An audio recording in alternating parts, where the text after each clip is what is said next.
ಎಲ್ಲರಿಗೂ ನಮಸ್ಕಾರ. Welcome back to my channel. ನಾನು ಜ್ಯೋತಿ. ಮೊದಲನೇದಾಗಿ ನಿಮ್ಮೆಲ್ಲರಿಗೂ ಮಹಾನವಮಿಯ ಮೊದಲ ದಿನದ ಶುಭಾಶಯಗಳು. ಇದು ಗುರುವಾರ. ಮಹಾನವಮಿಯ ಮೊದಲನೇ ದಿನ ಬೆಳಗ್ಗೆ 3:45ಕ್ಕೆ ಅಲಾರಾಮ್ ಇಟ್ಟಿದ್ದು, ಆದರೆ ಎದ್ದಿದ್ದು ಮಾತ್ರ 3:47ಕ್ಕೆ. ಎದ್ದ ತಕ್ಷಣ ಮನೆಯೆಲ್ಲ ಕ್ಲೀನ್ ಮಾಡಿ ಸ್ನಾನ ಎಲ್ಲ ಮುಗಿಸಿ ಪೂಜೆ ಕೂಡ ಮುಗಿಸ್ಕೊಂಡೆ. 5 ಗಂಟೆ ಅಂದರೆ ಪೂಜೆ ಎಲ್ಲ ಕಂಪ್ಲೀಟ್ ಆಯಿತು. ನಾನು ಮಹಾನವಮಿಯಲ್ಲಿ 9 ದಿನ ಬನ್ನಿ ಗಿಡದ ಪೂಜೆಗೆ ಹೋಗ್ತೀನಿ. ಪೂಜೆಗೆ ಹೋಗೋದಕ್ಕೆ ನೀರು, ಅರಿಶಿನ, ಕುಂಕುಮ, ಹೂವು ಮತ್ತು 2 ದೀಪವನ್ನು ಅಂದರೆ ಆರತಿಯನ್ನು ತೊಗೊಂಡು ಹೋಗಿರ್ತೀವಿ. ಅದರ ಜೊತೆ ತುಪ್ಪದ ದೀಪ ಮತ್ತು ಉಡಿಯನ್ನು ತೊಗೊಂಡು ಹೋಗ್ತಾ ಇದ್ದೀನಿ. ಇದು ನನ್ನ 8ನೇ ವರ್ಷದ ಮಹಾನವಮಿಯ ಪೂಜೆ. ಬನ್ನಿ ಗಿಡ ಕೂಡ ನಮ್ಮ ಮನೆಗೆ ತುಂಬ ಹತ್ತಿರದಲ್ಲೇ ಇದೆ. ಹಾಗೆ ಬನ್ನಿ ಮಹಾಕಾಳಿ ದೇವಸ್ಥಾನ ಇರೋದ್ರಿಂದ ಬನ್ನಿ ಮಹಾಕಾಳಿಯ ಪಾದಗಟ್ಟೆಯನ್ನು ಮಾಡಿದ್ದಾರೆ. ಮೊದಲನೇದಾಗಿ ಪಾದಗಟ್ಟೆಗೆ ನೀರು, ಅರಿಶಿನ, ಕುಂಕುಮ, ಹೂವನ್ನೆಲ್ಲ ಹಾಕಿ ಪೂಜೆಯನ್ನು ಮಾಡಿ, ಅದಾದ ನಂತರ ಅಲ್ಲೇ ಅರಳಿ ಮರ ಮತ್ತು ನಾಗದೇವನ ಮೂರ್ತಿ ಇದೆ, ಅದಕ್ಕೂ ಪೂಜೆಯನ್ನು ಮಾಡಿ, ಅದಾದ ನಂತರ ಬನ್ನಿ ಗಿಡದ ಪೂಜೆಯನ್ನು ಮಾಡ್ತಾ ಇದ್ದೀನಿ. ಹಾಗೆಯೇ ಇವತ್ತು ಮೊದಲನೇ ದಿನ ದೇವಿ ಶೈಲಪುತ್ರಿಯ ಪೂಜೆ. ಇಂದು ಹಳದಿ ಬಣ್ಣದ ಸೀರೆಯನ್ನು ಉಟ್ಟು ಪೂಜೆಯನ್ನು ಮಾಡಬೇಕು. ಹಾಗಾಗಿ ಎಲ್ಲರೂ ಹಳದಿ ಬಣ್ಣದ ಸೀರೆಯನ್ನು ಉಟ್ಟಿದ್ದಾರೆ. ನಾನು ಕೂಡ ಹಳದಿ ಬಣ್ಣದ ಸೀರೆಯನ್ನು ಉಟ್ಟಿದ್ದೀನಿ. ಬನ್ನಿ ಗಿಡಕ್ಕೆ ಮೊದಲನೇದಾಗಿ ನೀರು, ವಿಭೂತಿ, ಅರಿಶಿಣ, ಕುಂಕುಮ, ಹೂವು, ಹಾಗೆಯೇ ಉಡಿಯನ್ನು ಇಟ್ಟು ಊದುಬತ್ತಿ, ಆರತಿ ಮತ್ತು ತುಪ್ಪದ ದೀಪವನ್ನು ಬೆಳಗಬೇಕು. ಅದಾದ ನಂತರ ಬನ್ನಿ ಗಿಡಕ್ಕೆ 5 ಸುತ್ತು ಅಥವಾ 9 ಸುತ್ತು ಪ್ರದಕ್ಷಿಣೆಯನ್ನು ಹಾಕಬೇಕು.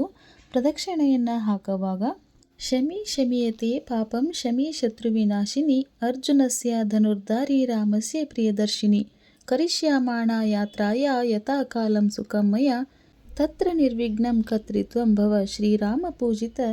ಈ ಮಂತ್ರವನ್ನು ಬನ್ನಿ ಗಿಡದ ಪೂಜೆಯನ್ನು ಮಾಡುವಾಗ ಅಥವಾ ಬನ್ನಿ ಗಿಡದ ಪ್ರದಕ್ಷಿಣೆಯನ್ನು ಹಾಕುವಾಗ ಹೇಳುವಂತಹ ಮಂತ್ರ. ಈ ಮಂತ್ರವನ್ನು ಹೇಳ್ತಾ ಪ್ರದಕ್ಷಿಣೆಯನ್ನು ಹಾಕಬೇಕು. ಈ ಮಂತ್ರ ನಿಮಗೆ ಯಾರಿಗಾದರೂ ಬೇಕಾದಲ್ಲಿ ಕಮೆಂಟ್ ಬಾಕ್ಸಲ್ಲಿ ಹಾಕಿರ್ತೀನಿ, ಒಂದ್ಸರಿ ಚೆಕ್ ಮಾಡಿ. ಇವತ್ತು ಮಹಾನವಮಿಯ ಮೊದಲನೇ ದಿನ. ದೇವಿಯ 9 ರೂಪಗಳಲ್ಲಿ ಮೊದಲನೆಯದ್ದು ಶೈಲಪುತ್ರಿಯಾಗಿದೆ. ಹಿಮಾಲಯದ ಪುತ್ರಿ ಮತ್ತು ಶೈಲಪುತ್ರಿ ದುರ್ಗೆಯ ಶುದ್ಧ ರೂಪವಾಗಿರುವ ಶೈಲಪುತ್ರಿ ನಿಸರ್ಗದ ಮಾತೆ ಎಂಬುದಾಗಿ ಪರಿಗಣಿಸಲಾಗುತ್ತದೆ. ಶೈಲಪುತ್ರಿ ಎಂದರೆ ರಾಜನ ಮಗಳು. ಶೈಲಪುತ್ರಿಯ ಅಲಂಕಾರ ವೃಷಭಾರೂಢಳಾಗಿ ಅಂದರೆ ಗೋಳಿಯ ಮೇಲೆ ಕೂತು ಶೃಂಗಾರಗೊಂಡು ಬಲಗೈಯಲ್ಲಿ ತ್ರಿಶೂಲ ಹಾಗೂ ಎಡಗೈಯಲ್ಲಿ ಕಮಲ ಹಿಡಿದು ಜಗತ್ ಕಲ್ಯಾಣಕ್ಕಾಗಿ ಆಗಮಿಸುತ್ತಾರೆ. ಶೈಲಪುತ್ರಿಯನ್ನ ಸತಿ, ಭವಾನಿ, ಪಾರ್ವತಿ ಮತ್ತು ಹೇಮಾವತಿ ಎಂಬ ಹೆಸರು ಶೈಲಪುತ್ರಿಗಿದೆ. ಪ್ರತಿದಿನ ದೇವಿಯನ್ನ ಒಂದೊಂದು ವಿಶಿಷ್ಟ ರೂಪದಲ್ಲಿ ಆರಾಧನೆ ಮಾಡುವ ಹಬ್ಬವೇ ನವರಾತ್ರಿ ಅಥವಾ ಮಹಾನವಮಿಯಾಗಿದೆ. ಹಾಗೆಯೇ ಪ್ರದಕ್ಷಿಣೆಯನ್ನೆಲ್ಲ ಹಾಕಿ ಮುಗಿಸಿದ ನಂತರ ಅಲ್ಲಿ ಬಂದಿರುವಂತಹ ಮುತ್ತೈದೆಯರಿಗೆ ಅರಿಶಿನ ಕುಂಕುಮವನ್ನು ಕೊಟ್ಟರೆ ಬನ್ನಿ ಗಿಡದ ಪೂಜೆಯು ಪೂರ್ಣಗೊಳ್ಳುತ್ತದೆ.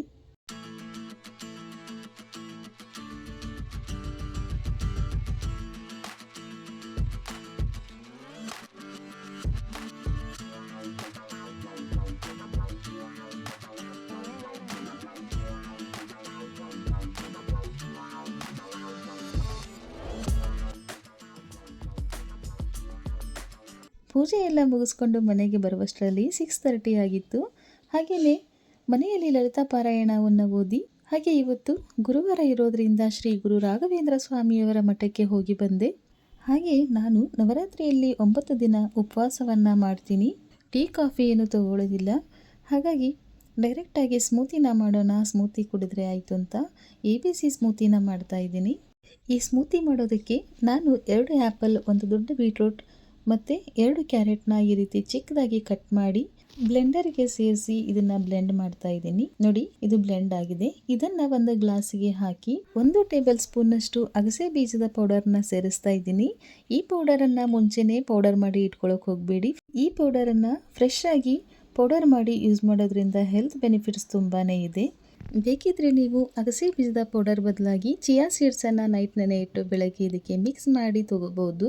ನಾನಿಲ್ಲಿ ಕ್ವಾಂಟಿಟಿ ಜಾಸ್ತಿ ತೊಗೊಂಡಿದ್ದೀನಿ, ಯಾಕೆಂದರೆ ಮಕ್ಕಳಿಗೆ ಮತ್ತು ಮನೆಯವರಿಗೆ ಕೊಟ್ಟರಾಯಿತು ಅಂತ. ನೀವು ಬೇಕಿದ್ದರೆ ಎಲ್ಲನೂ 1 ಕ್ಯಾರೆಟ್, 1 ಆ್ಯಪಲ್ ಮತ್ತು 1 ಚಿಕ್ಕ ಬೀಟ್ರೂಟನ್ನು ಯೂಸ್ ಮಾಡಿ ಮಾಡ್ಕೋಬೋದು.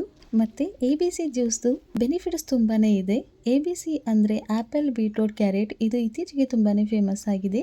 ನಮಗೆಲ್ಲ ಗೊತ್ತಿರೋ ಹಾಗೆ ಡೈಲಿ ಆ್ಯಪಲ್ ತಿನ್ನೋದ್ರಿಂದ ಡಾಕ್ಟರಿಂದ ದೂರ ಇರ್ಬೋದು, ಮತ್ತು ಬೀಟ್ರೂಟ್ ನಮ್ಮ ರಕ್ತವನ್ನು ಶುದ್ಧಿ ಮಾಡುತ್ತೆ, ಹಾರ್ಟ್ ಕೂಡ ಒಳ್ಳೆಯದು. ಕ್ಯಾರೆಟ್ ನಮ್ಮ ಕೂದಲು ಮತ್ತು ಕಣ್ಣಿಗೆ ತುಂಬ ಒಳ್ಳೆಯದು. ಇನ್ನೂ ತುಂಬ ಬೆನಿಫಿಟ್ಸ್ ಇದೆ. ಹಾಗೆ ಇದಕ್ಕೆ ಅಗಸೆ ಬೀಜದ ಪೌಡರ್ ಹಾಕೋದ್ರಿಂದ ನಮ್ಮ ದೇಹದಲ್ಲಿ ಇರುವಂತಹ ಟಾಕ್ಸಿನ್ಸನ್ನು ತೆಗೆದುಹಾಕುತ್ತೆ. ಮಕ್ಕಳ ಬ್ರೈನ್ಗೆ ಬೆಳವಣಿಗೆಗೆ ಒಳ್ಳೆಯದು. ಹೊಟ್ಟೆ ತುಂಬಿದ ಫೀಲ್ ಇರುತ್ತೆ. ಇನ್ನೂ ಹಲವಾರು ಉಪಯೋಗಗಳನ್ನ ಇದರಿಂದ ಪಡಿಬಹುದಾಗಿದೆ. ಹಾಗೆ ನಾನು ಇವತ್ತು ತುಂಬ ಸಿಂಪಲ್ ಆಗಿ ಕಿರಿಕ್ಸಾಲಿ ಪಲ್ಯನ ಮಾಡ್ತಾ ಇದ್ದೀನಿ. ಈ ಪಲ್ಯ ಮಾಡೋದಕ್ಕೆ ಕಿರಿಕ್ಸಾಲಿ ಸೊಪ್ಪನ್ನು ಚೆನ್ನಾಗಿ ಬಿಡಿಸ್ಕೊಂಡು ಒಂದೆರಡು ಸರಿ ನೀರಲ್ಲಿ ವಾಶ್ ಮಾಡಿ, ಇದಾದ ನಂತರ ಒಂದು ಬಾಳಿಗೆಯನ್ನು ಇಟ್ಟು ಸ್ವಲ್ಪ ಎಣ್ಣೆ ಹಾಕಿ, ಎಣ್ಣೆ ಕಾದ ನಂತರ ಸಾಸಿವೆ, ಜೀರಿಗೆ, ಹಸಿಮೆಣಸು ಮತ್ತು ಈರುಳ್ಳಿನ ಚಿಕ್ಕದಾಗಿ ಕಟ್ ಮಾಡಿ ಸೇರಿಸ್ತಾ ಇದ್ದೀನಿ. ಈರುಳ್ಳಿ ಕಲರು ಚೇಂಜ್ ಆಗೋವರೆಗೂ ಸ್ವಲ್ಪ ಫ್ರೈ ಮಾಡಿ, ಹಾಗೆ ರುಚಿಗೆ ತಕ್ಕಷ್ಟು ಉಪ್ಪನ್ನು ಸೇರಿಸ್ತಾ ಇದ್ದೀನಿ. ಉಪ್ಪನ್ನು ನೋಡಿ ಹಾಕ್ಕೊಳ್ಳಿ, ಯಾಕೆಂದರೆ ಸೊಪ್ಪಿನ ಪಲ್ಯ ಆಗಿರೋದ್ರಿಂದ ಜಾಸ್ತಿ ಉಪ್ಪು ತಗೊಳ್ಳೋದಿಲ್ಲ. ನೋಡಿ, ಈರುಳ್ಳಿ ಕಲರು ಚೇಂಜ್ ಆಗಿದೆ. ಈ ಹಂತದಲ್ಲಿ ಸ್ವಲ್ಪ ಉಪ್ಪನ್ನು ಸೇರಿಸ್ತಾ ಇದ್ದೀನಿ. ಉಪ್ಪನ್ನು ನೋಡಿ ಹಾಕ್ಕೊಳ್ಳಿ, ಯಾಕೆಂದರೆ ಸೊಪ್ಪಿನ ಪಲ್ಯ ಆಗಿರೋದ್ರಿಂದ ಉಪ್ಪು ಜಾಸ್ತಿ ತಗೊಳ್ಳೋದಿಲ್ಲ, ಸ್ವಲ್ಪನೇ ಹಾಕಿದರೆ ಆಯಿತು. ಹಾಗೆ ಒಂದು 1/2 ಟೇಬಲ್ ಸ್ಪೂನಷ್ಟು ಮಸಾಲೆ ಪುಡಿಯನ್ನು ಸೇರಿಸ್ತಾ ಇದ್ದೀನಿ. ಸಾಂಬಾರು ಮಸಾಲೆ ಆಗಿರ್ಬೋದು ಅಥವಾ ಗರಂ ಮಸಾಲೆ ಯಾವುದಾದ್ರೂ ಆಗ್ಬೋದು. ಮಸಾಲೆ ಎಲ್ಲ ರೆಡಿಯಾಗಿದೆ. ಇವಾಗ ಇದಕ್ಕೆ ತೊಳೆದು ಕಟ್ ಮಾಡಿ ಇಟ್ಟಿರುವಂತಹ ಕಿರಿಕ್ಸಾಲಿ ಸೊಪ್ಪನ್ನು ಸೇರಿಸ್ತಾ ಇದ್ದೀನಿ. ನಾನಿಲ್ಲಿ 2 ಕಟ್ಟು ಸೊಪ್ಪನ್ನು ತೊಗೊಂಡಿದ್ದೆ. ಸೊಪ್ಪು ನೋಡೋದಕ್ಕೆ ಜಾಸ್ತಿ ಅನಿಸ್ಬೋದು, ಆದರೆ ಸೊಪ್ಪನ್ನು ಬೇಯಿಸಿದ ಮೇಲೆ ಕಡಿಮೆ ಆಗುತ್ತೆ. ನೋಡಿ, ಸೊಪ್ಪೆಲ್ಲ ಚೆನ್ನಾಗಿ ಬೇಯ್ತಾ ಇದೆ. ಈಗ ಒಂದು ಲಿಡ್ನ ಕ್ಲೋಸ್ ಮಾಡಿ ಒಂದು 2 ಮಿನಿಟ್ಸ್ ಇದನ್ನು ಬೇಯಿಸ್ತಾ ಇದ್ದೀನಿ. ನೋಡಿ, 2 ಮಿನಿಟ್ಸ್ ಆಗಿದೆ. ನೋಡ್ಬೋದು ಎಷ್ಟು ಚೆನ್ನಾಗಿ ನೀರೆಲ್ಲ ಬಿಟ್ಕೊಂಡಿದೆ. ಸೊಪ್ಪು ಕೂಡ ಚೆನ್ನಾಗಿ ಬೆಂದಿದೆ. ಮತ್ತೊಂದು ಸಾರಿ ಇದನ್ನು ಚೆನ್ನಾಗಿ ಒಂದ್ಸರಿ ಮಿಕ್ಸ್ ಮಾಡಿ. ನೋಡಿ, ಸಿಂಪಲ್ಲಾಗಿ ಮಾಡುವಂಥ ಕಿರಿಕ್ಸಾಲಿ ಪಲ್ಯ ರೆಡಿ ಆಯಿತು. ಈ ಪಲ್ಯ ನೋಡೋದಕ್ಕೆ ಮತ್ತು ಮಾಡೋದಕ್ಕೆ ಸಿಂಪಲ್ ಆಗಿರ್ಬೋದು, ಆದರೆ ಟೇಸ್ಟ್ ಮಾತ್ರ ತುಂಬ ರಿಚ್ ಆಗಿರುತ್ತೆ ಅಂತಲೇ ಹೇಳ್ಬೋದು. ಆರೋಗ್ಯಕ್ಕೂ ಕೂಡ ತುಂಬಾ ಒಳ್ಳೆಯದು. ನಮ್ಮನೇಲಿ ಈ ಪಲ್ಯ ಅಂದರೆ ಎಲ್ಲರೂ ಇಷ್ಟಪಟ್ಟು ತಿಂತಾರೆ. ನಾನಿವತ್ತು ಈ ಪಲ್ಯನ ಜೋಳದ ರೊಟ್ಟಿ ಜೊತೆ ಸರ್ವ್ ಮಾಡ್ತಾ ಇದ್ದೀನಿ. ಹಾಗೆ ಸೈಡ್ ಡಿಶ್ ಆಗಿ ಕ್ಯಾರೆಟ್ ಮತ್ತು ಸೌತೆಕಾಯಿನೂ ಸಹಿತ ಸರ್ವ್ ಮಾಡಿದ್ದೀನಿ. ಪಲ್ಯ ಅಂತೂ ತುಂಬಾ ಚೆನ್ನಾಗಿ ಬಂದಿತ್ತು. ನೀವು ಒಂದ್ಸರಿ ಟ್ರೈ ಮಾಡಿ. ಟ್ರೈ ಮಾಡಿದ ಮೇಲೆ ಹೇಗೆ ಬಂತು ಅಂತ ಕಮೆಂಟ್ ಮಾಡೋದನ್ನ ಮರಿಬೇಡಿ. ಇವತ್ತಿನ ಈ ವ್ಲಾಗ್ ನಿಮಗೆಲ್ಲ ಇಷ್ಟ ಆಗಿದೆ ಅಂತ ಅನ್ಕೊಂತೀನಿ. ಇಷ್ಟ ಆಗಿದ್ರೆ ದಯವಿಟ್ಟು ಲೈಕ್ ಮಾಡಿ, ಶೇರ್ ಮಾಡಿ, ಕಮೆಂಟ್ ಮಾಡಿ. ಹಾಗೆ ಇನ್ನು ನನ್ನ ಚಾನಲನ್ನು ಯಾರೆಲ್ಲ ಸಬ್ಸ್ಕ್ರೈಬ್ ಮಾಡ್ಕೊಂಡಿಲ್ವೋ ಸಬ್ಸ್ಕ್ರೈಬ್ ಮಾಡ್ಕೊಂಡು ನೋಡಿ ಅಂತ ಹೇಳ್ತಾ, ನಾಳೆ ಮತ್ತೊಂದು ವಿಡಿಯೋ ಜೊತೆಗೆ ಸಿಗ್ತೀನಿ. ಅಲ್ಲಿವರೆಗೂ ಸರ್ವೇ ಜನ ಸುಖಿನೋ ಭವಂತು, ಅನ್ನದಾತೋ ಸುಖೀ ಭವ. Thank you.